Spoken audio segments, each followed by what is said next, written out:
I'd like to briefly review the GRASP principles. That's the general responsibility assignment software patterns. I think somebody kind of came up with it. They found the acronym first and then constructed the words to fit. It has that flavor about it. Now there are 9 principles. They seem mainly aimed at not so much making sure that the execution of the system is easy, but to reduce the impact of change on that system over time. So a lot of it is there to minimize the impact of any sort of change and to make maintenance a bit easier. Not totally. There are some there that have to do with execution, but most of them are, as I say, have to do with change. So let's go through them. The first one is low coupling. Now this comes through from your object-oriented programming. Low coupling is desirable. The more coupling, that is, the more linkages you have between supposedly independent elements, the harder it is to make any change into the system. You want things with as low coupling as possible, so that when you make one change in one element of the system, it doesn't propagate out of control to the others. So you can replace elements relatively easily. There's an example where there is a payment for something, and you could set it up reasonably easily so that you record the payment and you record the sale out of the one thing, but that requires coupling in 2 places. Whereas if you record the register transaction, that records the sale and the sale records the payment, then that's less coupling in the system. So the whole idea there is to shift the responsibilities around the classes to minimize the coupling. Now high coupling is undesirable because coupling is a measure of how strongly one element is connected to, has knowledge of, or relies on another. Now if they're so strongly coupled, perhaps they ought to be the one. An element with low or weak coupling is not dependent on too many other elements, so independence is very good so far as we're concerned, because we can then make changes to one without serious impact on the other, which is what the third point there says. A class with strong coupling relies on many other classes, so when you make the changes to one thing propagate to another, and you want to reduce that as much as possible. So low coupling, that is the less number of connections between objects or classes, the better. High cohesion principle. Cohesion just essentially says that related responsibilities should be kept together. So if things are always executed pretty much one after the other, then possibly they ought to be in the same place. So the whole idea there is to how to keep complexity at a minimum. Well, by complexity, and complexity is the proliferation of connections through the system, and we don't want that. So we reduce that by keeping closely related responsibilities together in the one class. So we assign responsibilities so that cohesion remains high. If elements are used together, keep them together. Okay? If methods are used together, keep them together too. The benefits are that classes are easier to maintain, easy to understand, and they support low coupling. Now there is an information expert principle, which essentially says that the class with the most knowledge about something ought to be responsible for it, which makes a fair bit of sense. So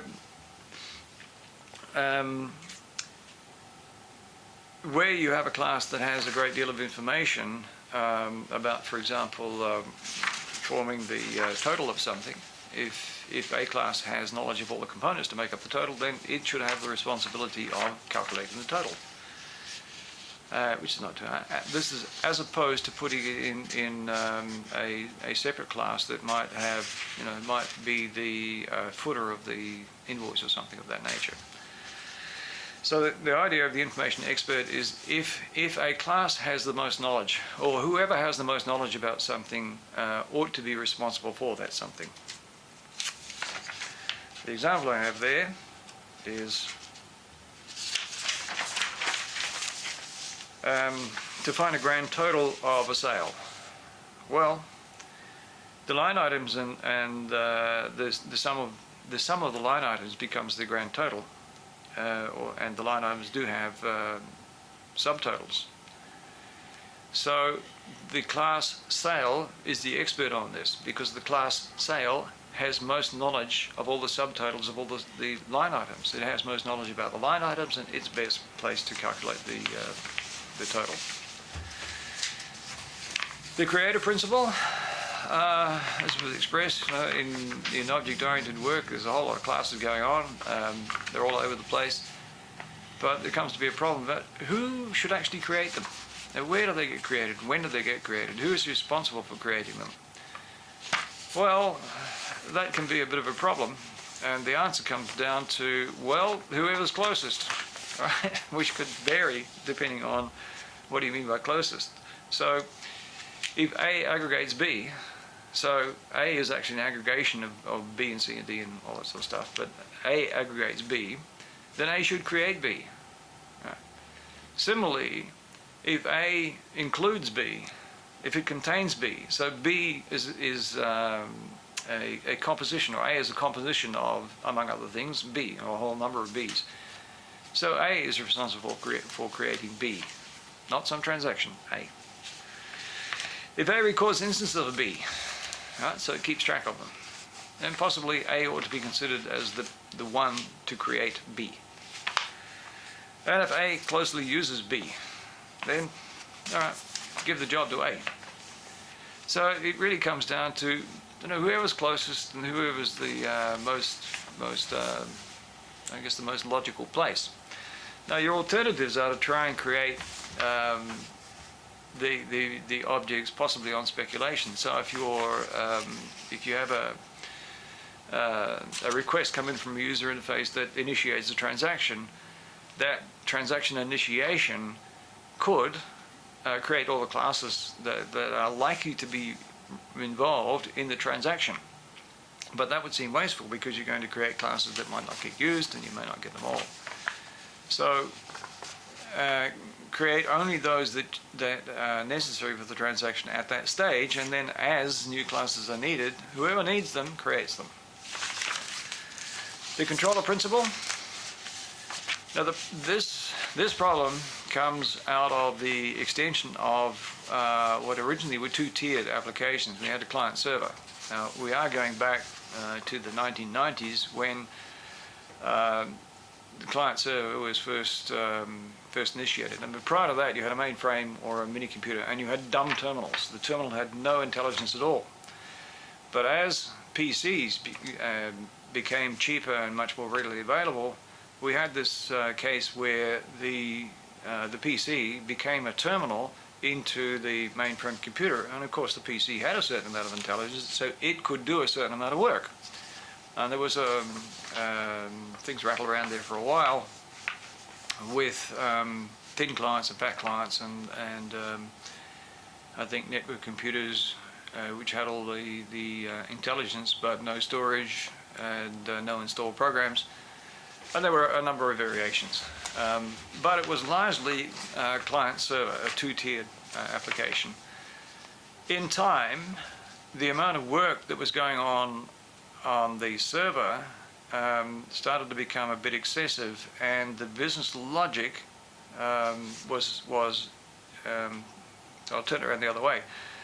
The responsibility for database access and database commands was buried in with the business logic, and this after a while didn't make a lot of sense, simply because you'd have one database, you might have several applications that use the same database, so having all of that code in all of these applications didn't make a lot of sense at all.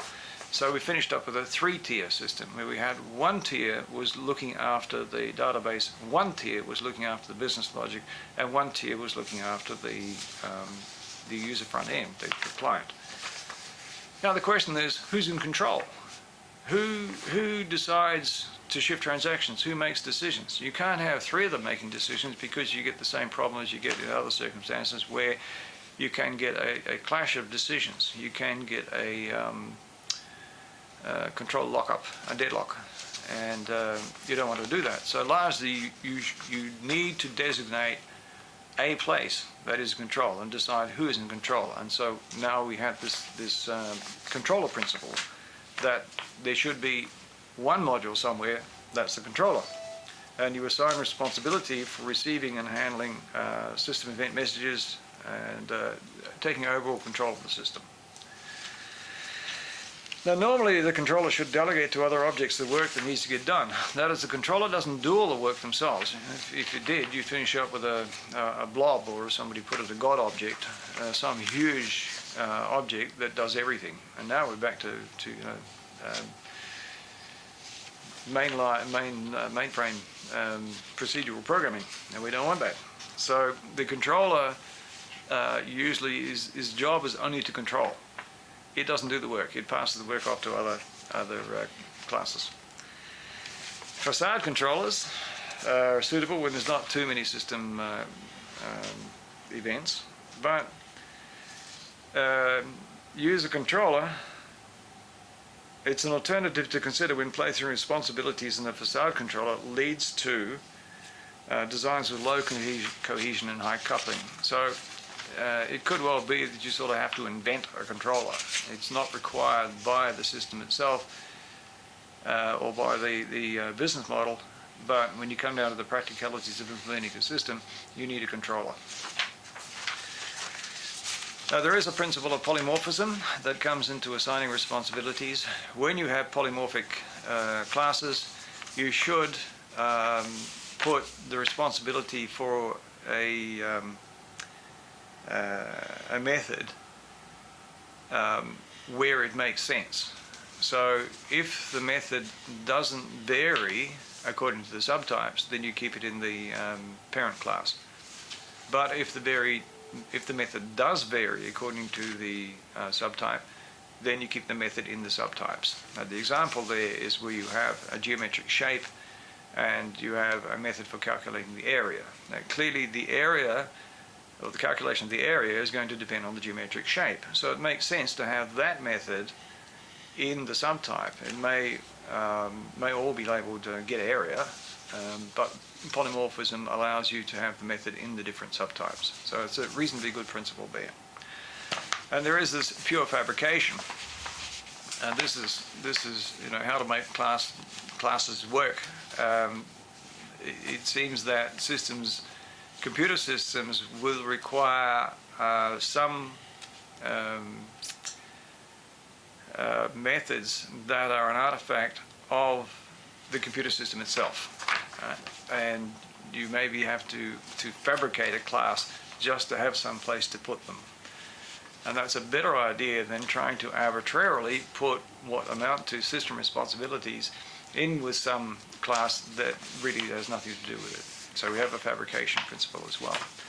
So they are the grasp principles, and they are to do with assigning responsibilities to classes. And the whole idea there is to reduce the amount of maintenance and the effects of maintenance on different classes of the system.